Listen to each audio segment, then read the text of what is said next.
Hi, y'all. Welcome to Sweet Tea Astrology and Tarot. My name is Erica, and this is the second video dealing with the South Node in Capricorn and the big planets that are going to be pretty much riding with this lunar node till about September or October of this year. Earlier this month, I released a video that was speaking to Pluto being on the South Node. This was earlier in the month. April 4th is when it was exact. And we've got Saturn going to be conjunct the South Node on the 30th of April at 20 degrees of Capricorn. Now, I think for us to understand this story, we have to look at the bigger themes.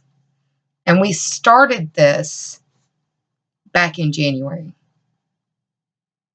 The Saturn and Pluto on the South Node, the rumblings of this, we started to feel or at least acknowledge in the beginning of January with the new moon solar eclipse in Capricorn. This was at 15 degrees.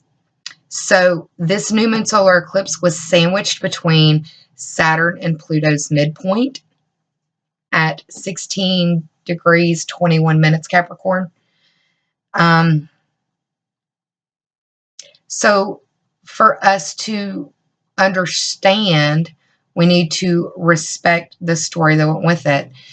To me, Saturn and Pluto on the South Node is the bigger story of deconstruction, destruction, for the sake of sacred reconstruction. Meaning that what Saturn and Pluto and the South Node are testing are things, situations, structures, foundations that were not built properly or to code, or they've been so unattended that now the structure needs to be rebuilt because Pluto has come in and kind of wrought some of the integrity of the structure, if you will. This Saturn-Pluto on the South Node is like the thumping on a bruise, or even better yet, the ache of a broken bone. And it reminds you of the pain. It reminds you of the lesson, or it will be repeated until you master it. And that is the theme of Saturn and Pluto on the South Node in Capricorn. Repeating the lesson until you master it. And being reminded of that pain until the mastery is attained. So, this started the rumblings, the uncomfortable feelings. We probably noticed them in the beginning of January. And we've been riding with these feelings, not understanding them, going through a Mercury retrograde where there was a lot of miscommunication. And we come to April, where we have Pluto at the South Node at 23 degrees, where your ego is needing some sort of recognition, and there is a point of release and purge, something that must be let go of. Because you can't grow until you let go of it. So again, a reminder in early April, revisiting this new moon solar eclipse. And then at the end of April, we have this destruction for the sake of sacred reconstruction. On the 30th of April, this transit is exact. But we're going to feel it, like I said, all the way through September into October. And what's even more powerful is the fact that Pluto has already been at this place in the sky. So we've had that bone broken, that bruise already there. And we can look back to Pluto was there at 23 degrees of Capricorn on December 14th of 2018. Pardon me, y'all. And on January 12th of 2019, right after, a week after the new moon solar eclipse. So Pluto has been here. Saturn is newly retrograde and now here. And it's asking you to look at the themes of roles, titles, status, reputation, dogmas, religion, the status quo, foundations, structures, and rules. So it's a powerful reflection point because Pluto's been here twice in the sky already, and now Saturn is retrograde, asking for internal reflection on these issues. What are the roles that are no longer serving you? What are the things that you once told the world was your title, but now it brings you nothing but misery? What are the things that you once fed your ego on, and now it is everything you can do to put more energy into it? Those are the things that you are being asked to look at. What is taking so much of you that you can no longer give? These are the areas of introspection and reflection that Pluto and Saturn retrograde now in the sky are asking you to look at.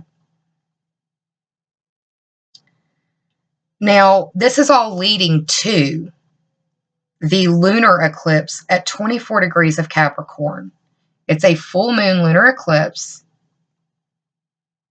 on July 16th this year. Now, while we have this full moon lunar eclipse, we have Venus in the sky, will be in the sign of Cancer, conjunct, sitting on top of the North Node, aiming for the highest growth in love that you can come through or come to. That's the aim. Venus is opposite Saturn in the sky.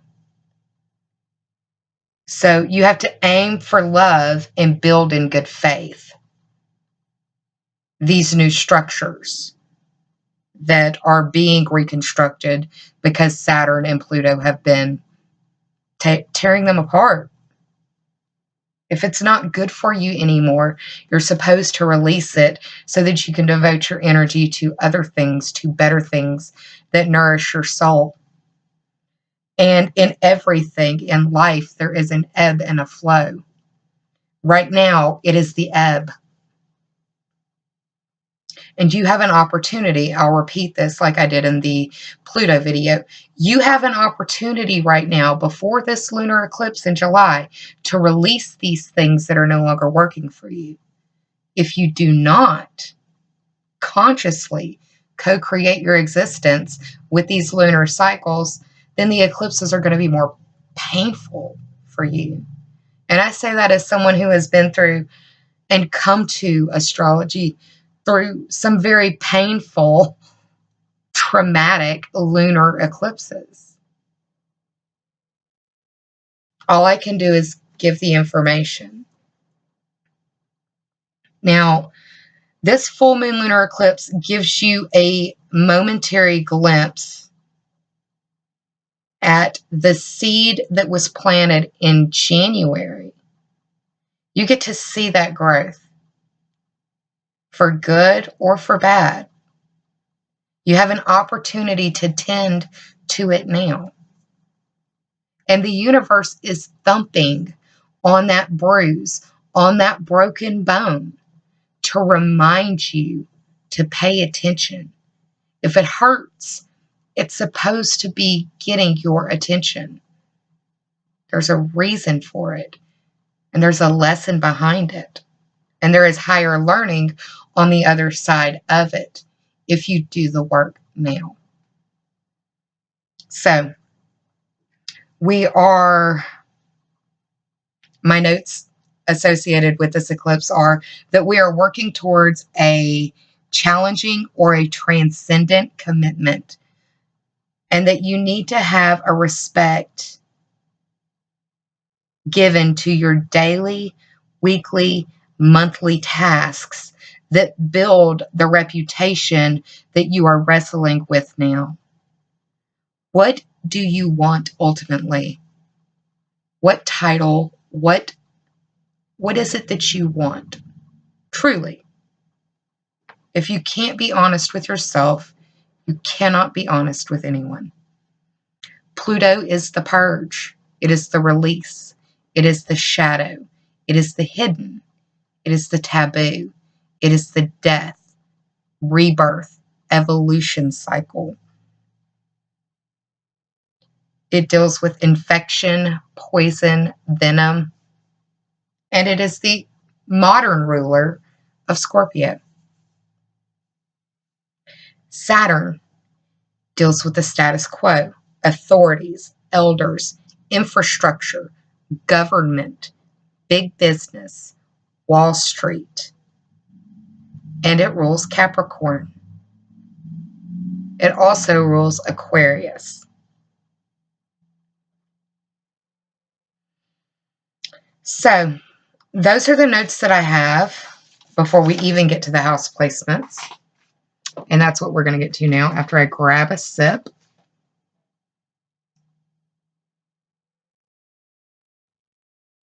I'll have all of this time stamped down below for you. What I did as well was I took notes. I went back and watched the Pluto video, and I took notes, and I wrote down the cards that each sign received. We're also going to talk about the houses. But what I figured I would do this time, something different. I'm going to employ the use of the tarot deck, and I'm going to look at the house delineator or the card delineator at the bottom of the Lenormand card that was pulled for you in the Pluto video. And I'm going to pull the cards that are surrounding that house, that card delineator. Sorry, to give a little bit more information to the story for y'all. It will make more sense when I start doing it for each sign. But yeah, one or a couple more things on this transit. We've got Saturn newly retrograde, conjunct the South Node at 20 degrees of Capricorn, occurring on April 30th of this year. The Sabian symbol that's associated with this position, 20 degrees of Capricorn, reads, a hidden choir singing during a religious service. And from the Sabian Mysteries website by jamesburgess.com, I gleaned some of this information. It speaks to spiritual fellowship, and putting aside the ego, we can find our greater joy when it comes from a shared celebration of our own spiritual nature. It's also about trying to find harmony in all vibrations.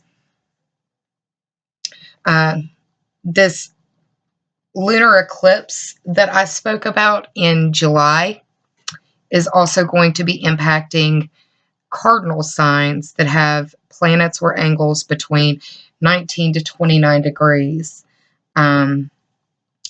The cardinal signs are Aries, Cancer, Libra, and Capricorn. Cardinal signs are the initiators. They start things. So, one final note that I have on here is that we will be hearing of or seeing, dealing with elderly statesmen, authority figures, business titans dying, retiring, or leaving their status or station. There was a U.S.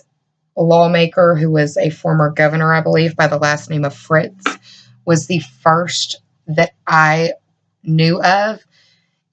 In the recent days, there was a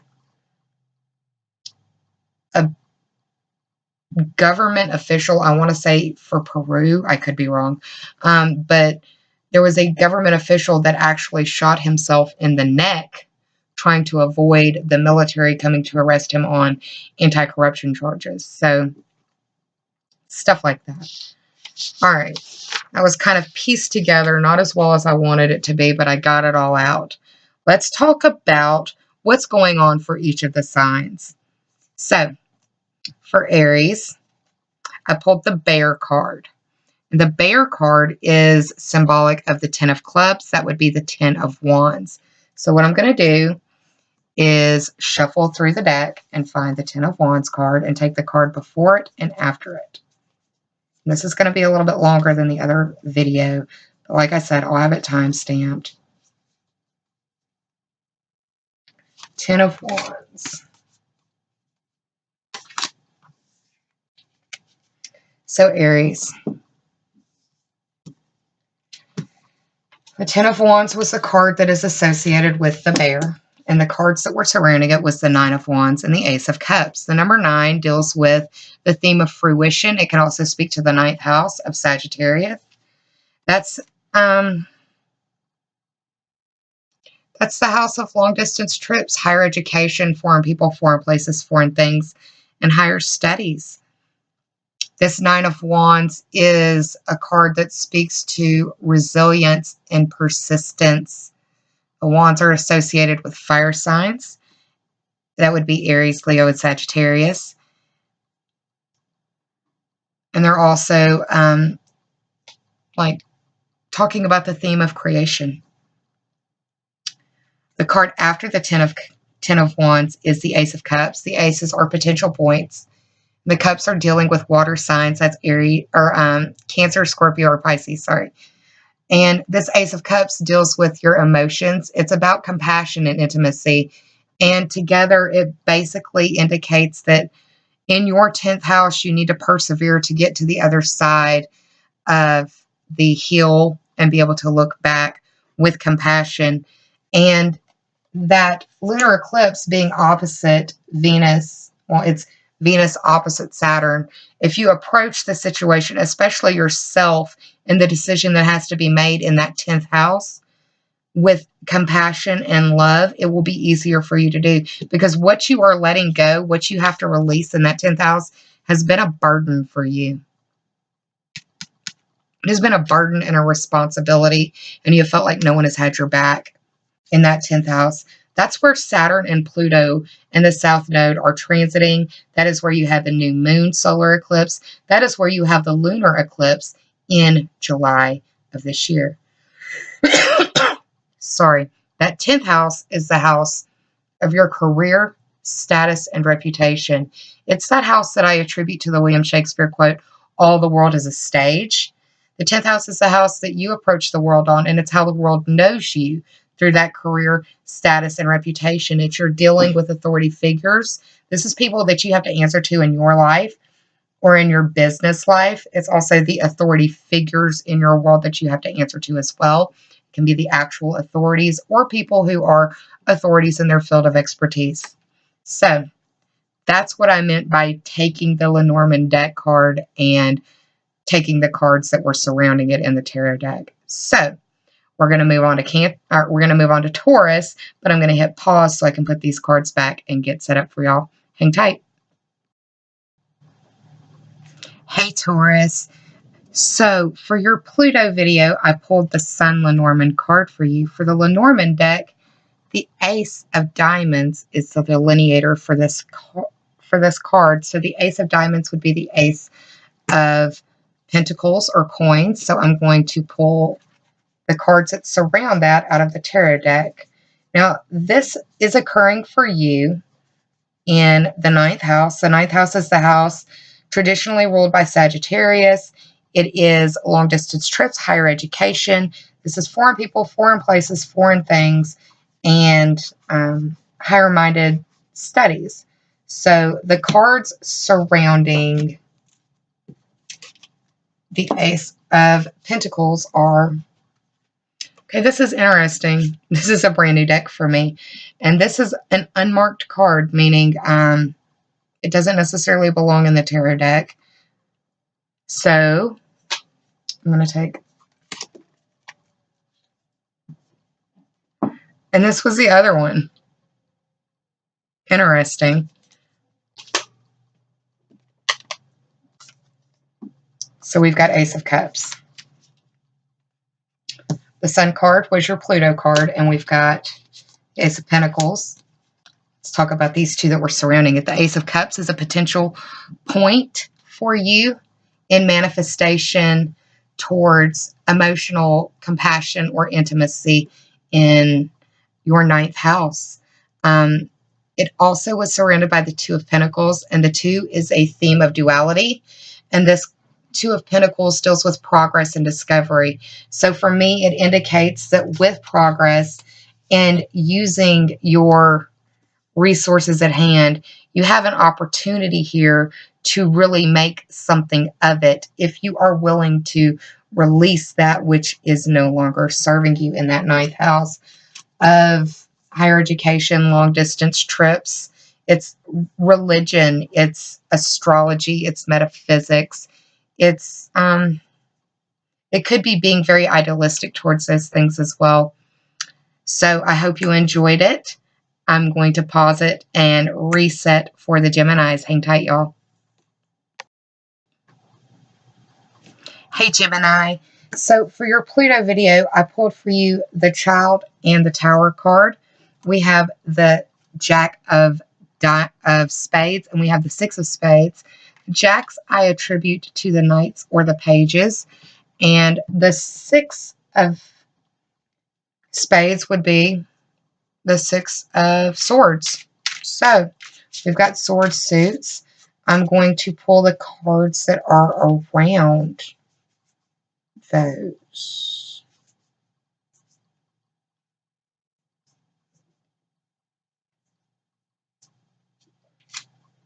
I got to the, hold on, wrong cards. It happens sometimes. I pulled the 5, not the 6 of Swords.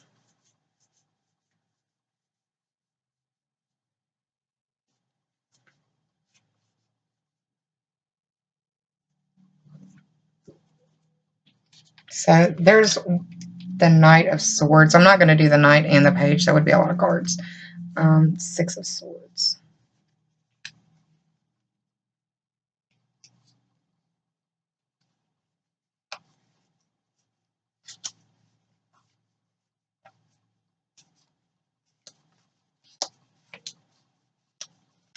So it's going to be at the other side of the deck. All right, cool.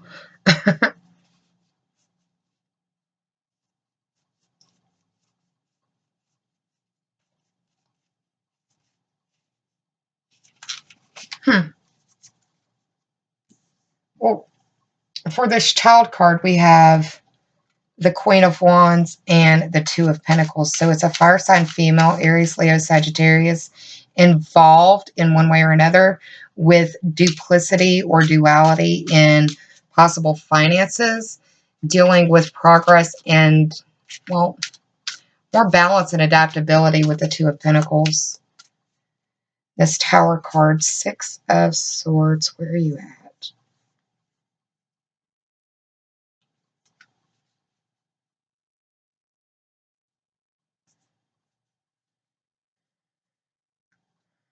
I know, Gemini. This energy that's occurring for you is in the 8th house of life, death, and rebirth. It's the taboo. It's the blood and guts of it all. It's the hidden.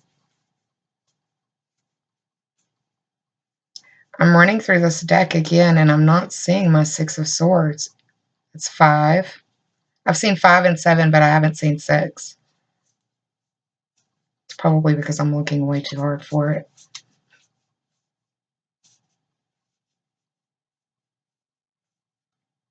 There we go. 6 of Swords.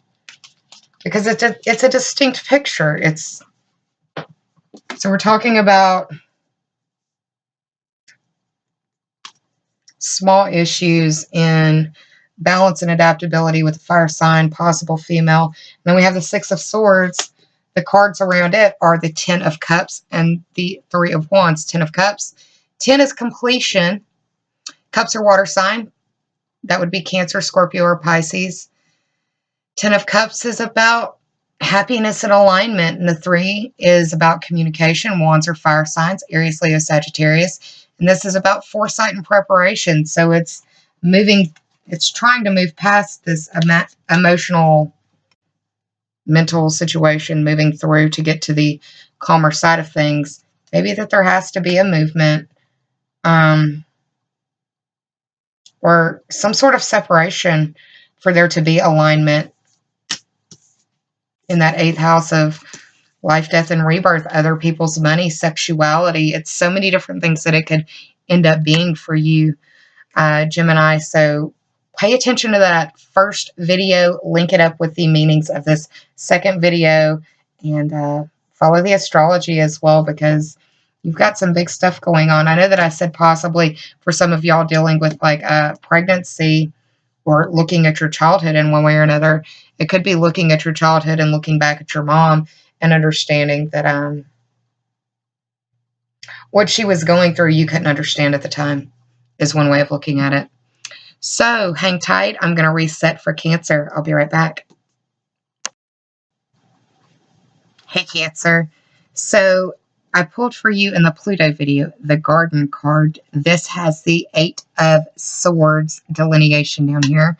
So I'm going to find the 8 of Swords in this deck and pull the cards surrounding it to give you a little bit more information as to what could be going on for you. 8 of Swords.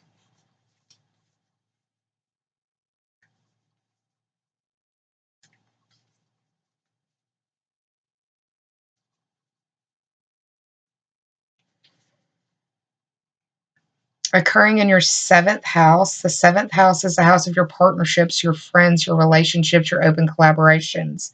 This is also like the open beef that you have, open litigation as well.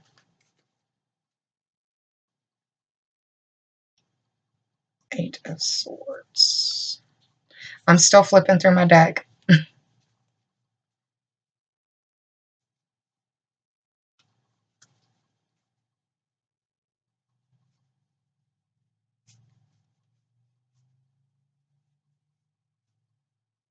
There we go. Yeah, you're dealing with some serious stuff with your social sphere, your social group. This is the 8 of Swords right here, kind of being blinded, not being able to see the situation for what it is. And it's a prison of your own mind. But you're surrounded by the 7 and the 9 of Swords, which this is about. The swords are air signs, Gemini, Libra, Aquarius. But the 7 of Swords is about 7 is a theme of faith. But it deals with deception, feeling duped or betrayed, possibly being stolen from in one way or another. And it's leading to this 9 of Swords, which is about fruition and dealing with depression, anxiety, and despair. And the fact that Saturn and Pluto together on the South Node, this in itself is like a manifestation of what that can feel like. And if you don't know who amongst your friends or your partnerships, your relationships, your open collaborations, of whom you can actually trust or not, it would definitely make you feel like this. So go back, pay attention to the Pluto video, watch your astrology videos close, and I hope you enjoyed this. I'll see y'all soon. Let me reset for the Leo videos. I'll be right back. Hey, Leo. So in the Pluto video, I pulled for you the Tower card from the Lenormand deck. The card associations with it is the 6 of Swords, or 6 of Spades. That would be 6 of Swords. Let me shuffle through my deck and find the 6 of Swords to give you a little bit more information about what's going on. So, Leo, this is occurring in your 6th house of work and health, or competency and skills you bring to the services that you provide. And we are looking for the 6 of Swords. Could be a mental health issue for some of you, or just moving away from troubled waters in one way or another, because that is what the 6 of Swords speaks to. Let's see the cards that are surrounding it.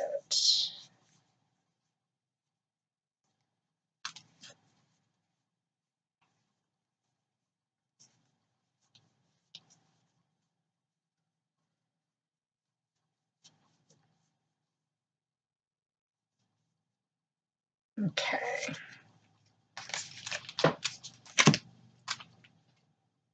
So the Tower deals with isolation, buildings, and organizations. That's the 6 of Swords right there. We have the 10 of Cups, and then we have the Ace of Cups. So this is a manifestation or fruition cycle for you in that 6th house, meaning that For some of you, you are moving through that difficult time and moving to the other side. Pluto and Saturn on the South Node is difficult, but in doing the work, the cards indicate that the promise coming to you is that of happiness and alignment and a possible potential and manifestation for compassion and intimacy in dealing with some sort of water sign, Cancer, Scorpio, or Pisces. And that's nothing but good news, in my opinion, for y'all. So I hope you enjoyed this. I'm going to pause really quick to set up for Virgo. I'll be right back.